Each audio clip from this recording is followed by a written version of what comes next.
Otep à tous, bienvenue sur la chaîne des panafricanistes par essence, par conviction et par excellence. Celle des citoyens kémites par nécessité et obligation de combat. Nous sommes une chaîne qui n'est guidée que par nos ancêtres et rien que par les ancêtres qui appartiennent à l'égrégore du monde noir. Par conséquent, nous ne croyons en aucun Dieu venu de l'étranger. Toutefois, cette vidéo n'est aucunement destinée à inciter à la haine ou à la violence, car nous menons un combat qui est d'abord et avant tout spirituel, intellectuel et démocratique. Ensuite, il est politique, géopolitique et géostratégique. Contre l'impérialisme, le colonialisme, le néocolonialisme et l'endocolonat, qui sont tous qualifiés de crimes contre l'humanité. Nous menons ce combat sur la base du principe fondamental que nous avons hérité de nos ancêtres kémites, qui est celui de la Mahat, c'est-à-dire solidarité, vérité et justice. Vous êtes donc en droit de connaître la vérité et nous avons l'obligation de vous dire la vérité, rien que la vérité, afin que justice soit rendue au continent africain. Et ça, c'est notre modeste contribution dans cette noble lutte en faveur de la souveraineté, la dignité, la solidarité et l'unité africaine. C'est exactement ça que nous appelons le panafricanisme. Bien-aimés frères et sœurs, l'ONU s'est manifesté encore une fois de plus dans un complot international contre le Mali. Les Nations Unies, c'est une institution pourrie. C'est vraiment un chiffon. C'est un torchon qu'il faut même plus utiliser, mais mettre carrément à la poubelle. L'ONU est morte. Il n'y a plus rien à retenir avec cette institution. Les États occidentaux, les puissances occidentales, avec à leur tête les États-Unis d'Amérique, suivis par la France, qui a en Afrique plus de 14 colonies, sans compter les Comores, ont détruit. Ils ont, à force de manipuler cette institution internationale, ils l'ont détruite. L'ONU n'est plus une institution qui vient pour établir la paix ou pour maintenir la paix, mais pour créer le désordre, pour commettre des crimes. Je parle bien de crimes, des tueries. Et pire, l'ONU pratique le terrorisme. Pourquoi je dis ça? En fonction de ce qui se passe au Mali. Vous savez que depuis un certain temps, l'armée est en train d'avancer vers Kidal pour respecter la résolution du Conseil de sécurité de l'ONU qui demande le retrait total de la MINUSMA au Mali. Donc, les forces de l'ONU doivent transmettre leur base et tout ce qui ne peuvent pas ramener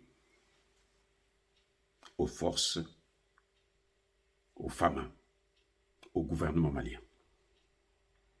Que s'est-il passé aujourd'hui, dans la journée entre hier et lundi et mardi? On a vu que l'ONU, qui par la voix du secrétaire général de l'Organisation des Nations Unies, a dit il y a une semaine qu'il est impossible de respecter le délai prévu par la résolution des Nations Unies, c'est-à-dire le retrait de la MINUSMA au plus tard le 31 décembre. Vous savez qu'est-ce qu'ils ont fait? Eh bien, ce que le secrétaire général avait dit, ça a changé. D'abord, on a vu des casques bleus qui refusaient de donner, de céder leur base à l'armée.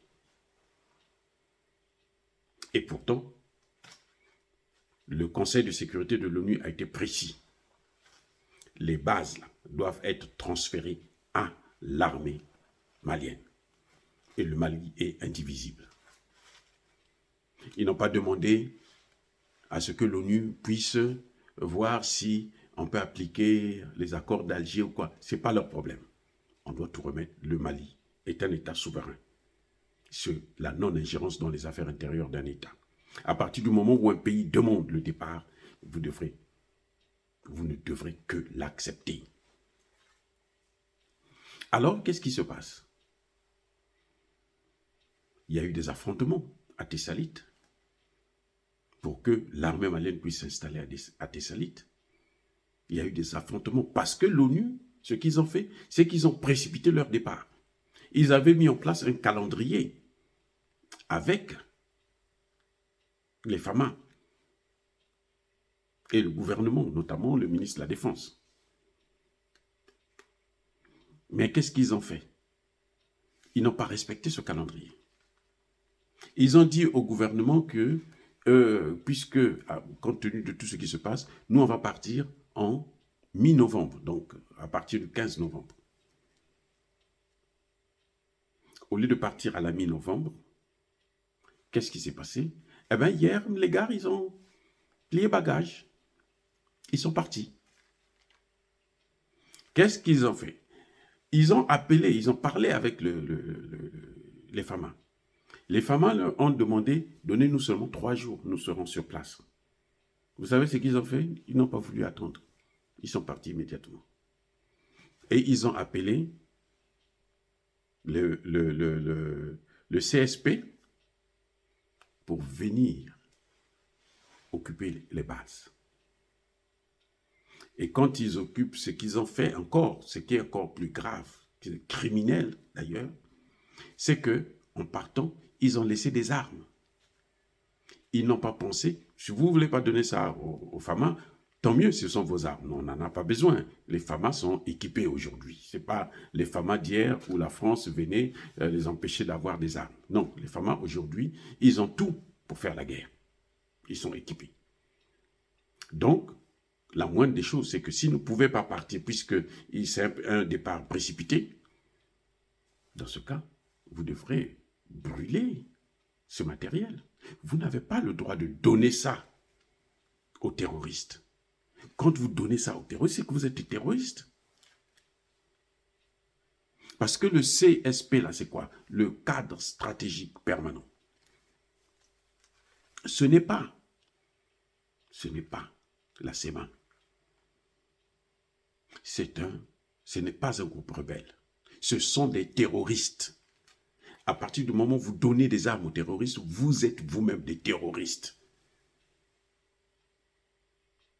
Vous voyez, ça dit que c'est incroyable. Celle de Thessalite et celle de Kidal. Thessalite a été récupérée par les FAMA. Il y a eu de violents affrontements depuis lundi jusqu'à mardi. Et puis au plus tard mardi, ils avaient pris, au moment où nous parlons, les FAMA ont le contrôle de la situation. Et beaucoup, malheureusement, beaucoup de terroristes sont encore morts. Maintenant, il y a une situation qui me trouble. Peut-être pas qui me trouble, mais qui est cachée derrière cela, que je voudrais ressortir avec vous. Posez-moi la question, quels sont les casques bleus qui occupaient ces bases-là? Ils venaient de quel pays? Vous savez quoi? Ce sont des casques bleus tchadiens. Ce sont des Tchadiens. Où sont partis les soldats français qui ont quitté le Niger? Ils sont allés où? Au Tchad. Donc, il y a un jeu que Kaka Déby est en train de jouer là, qui ne plaît pas du tout à tous les panafricanistes. Je vous ai dit dans une des vidéos que Kaka Déby est sous la pression du succès Masra et pour garder le pouvoir, il est obligé d'accepter un certain nombre de choses, un certain nombre de conditions que les Occidentaux et notamment la France posent. Avec l'ONU, bien sûr. Ça, c'est vrai. Mais on ne peut pas être naïf à ce point. Oui, on ne peut pas être naïf à ce point. Donc, vous voyez, c'est-à-dire que c'était un piège, en fait, qu'on a tendu aux Fama par toutes les puissances occidentales. Si quand vous voyez l'ONU, là, c'est l'Occident.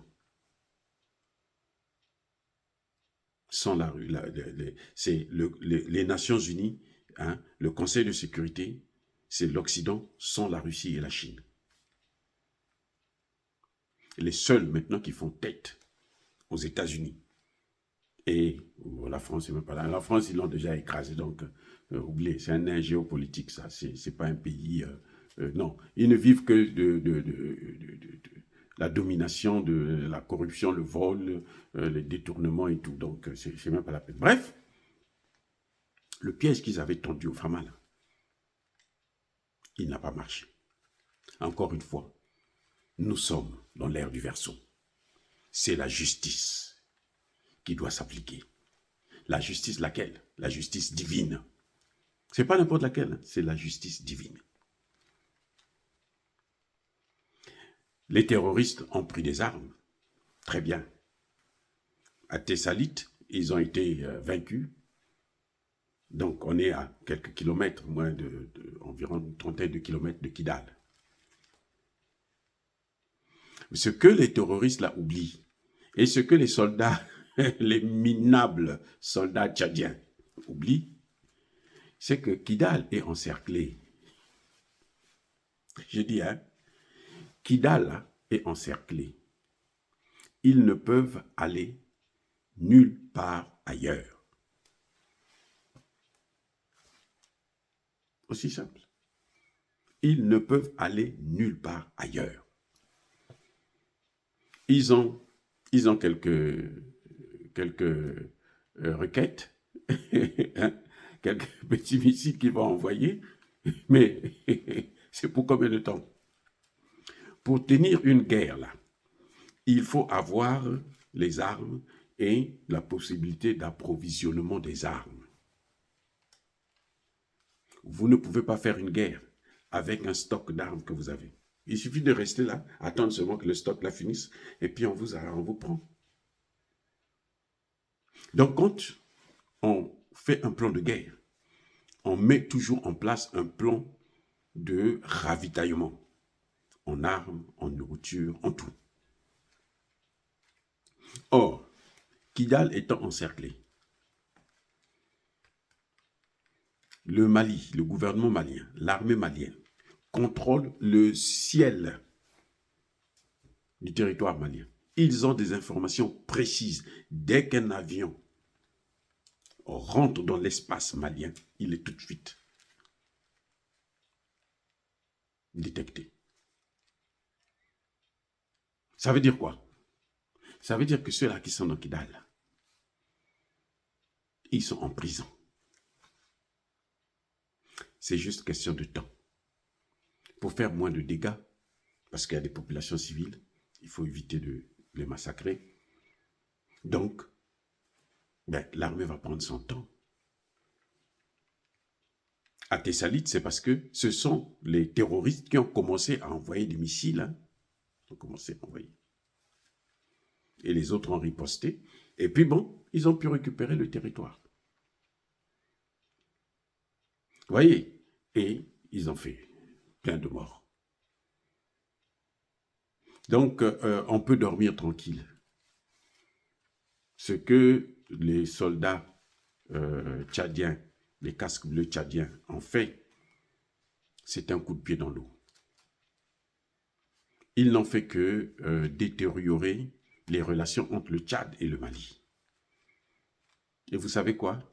Le Mali a demandé, il y avait une délégation tchadienne qui était au Mali. Le Mali a demandé leur départ immédiat. Parce que ce n'est pas des frères.